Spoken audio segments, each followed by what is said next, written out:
I heard, and I'm sure I'll get corrected later, there's more Norwegians living outside Norway than there are inside the country. And there's actually a large group here, probably about 200, that do things regularly. And so we were lucky enough to run into Jeremiah here and help sponsor this, so we can have a little fun and make something that in a couple months we get to drink. One thing I will throw out there is in October we're going to have a Viking dinner. And so if you can manage to save some of it and want to come to that event, we're actually going to do a mead making taste testing competition and have some prizes. So I know we're glad that Jeremiah could host it. We're glad you guys are here, and we're going to have some fun with it. So if you have any questions, by the way, where's Ronnie? You can ask her. She can tell you anything you want to know about the club going forward. Yeah. So, all right. Thank you, Jeremiah. All right. And then we also have Superstition Meadery here, who's been kind enough to do some samplings for everyone. So who here has tried mead before? Fair amount of people. Okay. For those of you who don't know what mead is, for the most part, it is the oldest known fermented beverage to man. A lot of it gets recognition to Scandinavia, Norway, Denmark, the Vikings. In its purest form, it's as simple as honey, water, and yeast. And then from there, you can go and make any different variations. If you add berries or fruit, it turns into what is called a mellow. If you add apples, it turns into a sizer. And you can do any and all sorts of fun things. I have a batch up here, I use Sour Patch Kids. And we made a Sour Patch Kids mead. So you can literally be as fun and creative with it as you want. We actually have 2 of the bottles here at the bar that we are selling by the glass. If anyone after the sampling wants to get a glass, they can. And whatever's left at the end of the day, we do have a license to sell to go, and anyone can buy a whole bottle with whatever's left if they want to take a bottle to go as well. Yep. Oh, ready to bust out some tastings? So I'm going to come around with Lágrimas de Oro. This is translates to Tears of Gold. And this is our Arizona Mesquite Honey Mead, aged in bourbon barrel for about 5 months. Just took the gold medal at the Mazer Cup. And if you don't know what that is, that's the largest international mead competition in the world. It's held in Colorado, in Broomfield, Colorado every year. And last year, this took the gold medal. So I'll come around with this.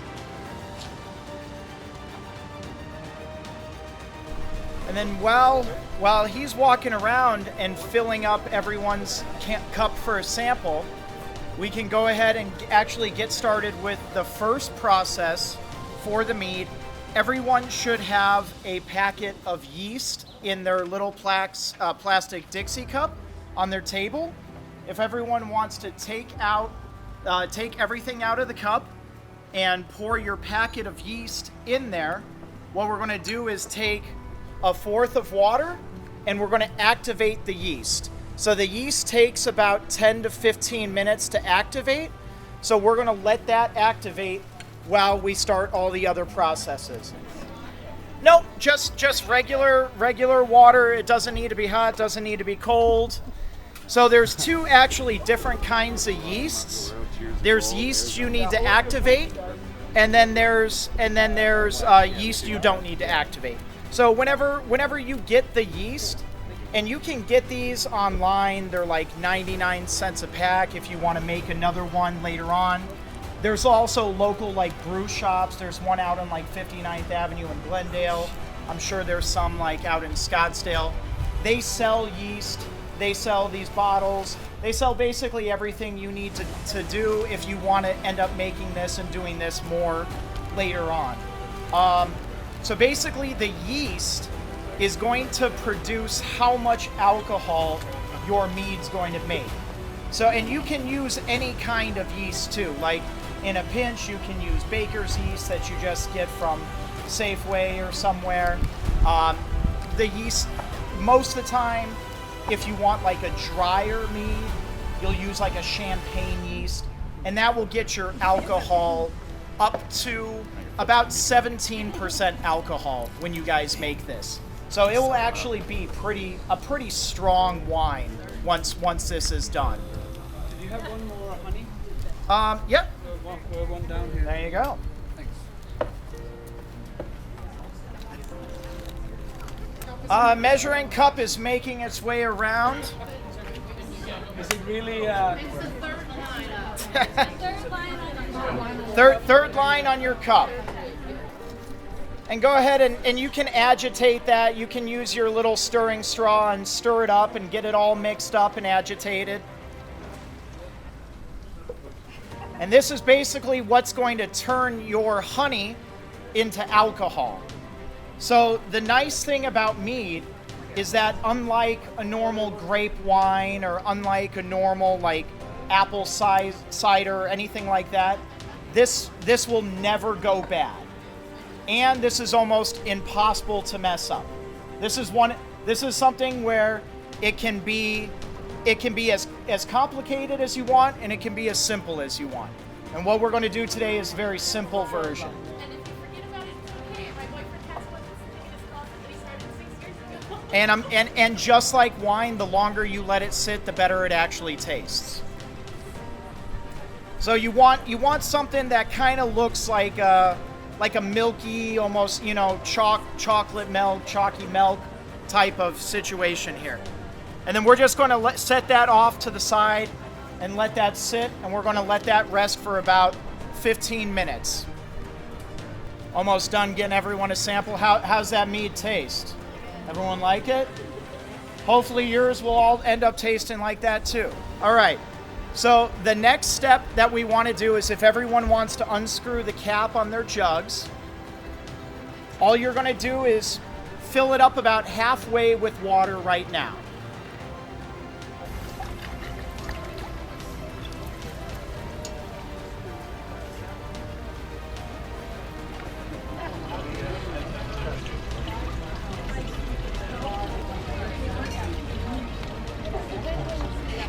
Got everybody?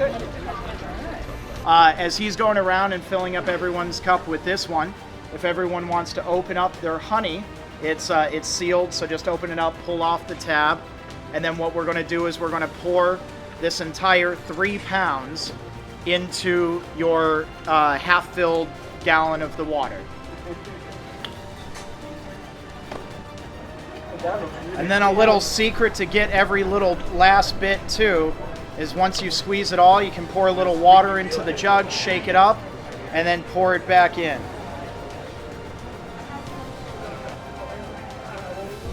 And as I see some of you guys doing, the next step is put your cap on and shake it. And you're going to give it a very, very long, steady shake it until you get that all mixed up in there. Here comes today's workout. Today's workout. Everyone can skip the gym today. Last 7 years. Yeah. And of course, all of your mead is going to be influenced by the type of honey that you guys get too. So depending on the region, depending on where you're at, is going to change the flavor profile of your mead. So whenever we do this, we always try to use Arizona honey, so you get the flavor palettes of what's in your environment around you. And you want to get it all mixed up. Get it a very, very vigorous shaking. Shake it for 5 minutes. Get it upside down, sideways. And what you're making here is called a musk. And this is what your yeast that's activating right now is going to eat. So all the sugar in this, which honey is 80% sugar, is all going to turn to alcohol. So yeah, shake it up till you don't see any more of the honey down on the bottom, and you have kind of one clear color here.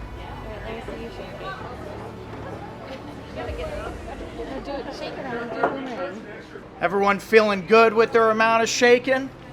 All right, once that's finished being shaken up, the next thing you guys are going to do is then refill it with more of the water, and you're just going to want to put it like right underneath the handle because we still need to make room for your yeast mixture and for some nutrients as well. And then once you get that water in there, just give it a little more of a shake up, get it all mixed up nice. Don't have to go as crazy as you did last time. And if you get some of that foam up on top, that's totally normal and fine. All right, everyone's jugs are looking really, really good. Oh, thanks. All right. How's everyone's yeast mixture coming along? So all we're going to do is we're going to take this yeast mixture and we're going to pour it straight into the jug. Smells like bread, exactly. All right. And then everyone also got a little bottle of yeast nutrient. Now you can either use this, or it's as simple as just putting a handful of raisins in. And that's just going to get your yeast starting, that's going to get your yeast activated, and that's going to get your yeast eating all of the sugar in the honey and turning that into alcohol. So we've only got one, but same with the, you only need a tablespoon of yeast nutrient, or a teaspoon, sorry. All right, and as he's going around and as everyone's adding their yeast and their yeast nutrient to it, you're going to, tilt it, give it a little more shake up, just one more time. And then what you're going to do is you're going to grab the little rubber stoppers that you have, and you're going to grab your carbuncle, which is in here, and make sure that you open it up. There's another piece of plastic surrounding that. You want to get that plastic off as well. And what this is this is going to allow the carbonation that's going to happen at the fermentation to release and make sure that your jug doesn't explode on you. And the same with these things. All you got to do is once you get it opened up, you're going to fill a little bit of water in here, and that's going to let the gas, when it comes out, you'll see this thing kind of bubbling like a bobber if anyone's ever gone fishing. This is, and then that way you know that your yeast is active and that it's turning that sugar into alcohol. And you only need a very little amount of water in here. Yep, shake it up. And you don't have to shake it crazy after you put the yeast in, but yeah, you want to make sure that yeast is well mixed in there. Yeah, just fill the carbuncle up to there's a little line here, just fill it up to that line. And so at this point, what you're going to want to do is when you guys take this home, you're going to want to put this in a cool, dark place. If you guys have a garage, put it in the garage. If you have a closet, put it in your closet. And you just kind of forget about it for about 2 weeks. And you just let it do its magic. It's going to start eating it. If you forget about it and you don't come back to it for 3 weeks, that's fine.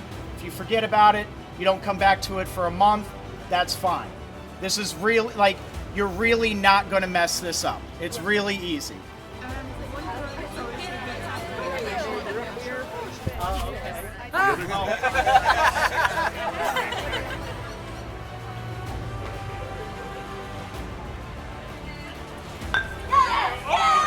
that count? Okay. You went very well. I think everyone had a good time. The Viking dinner will be in October and will be posted on our Facebook page.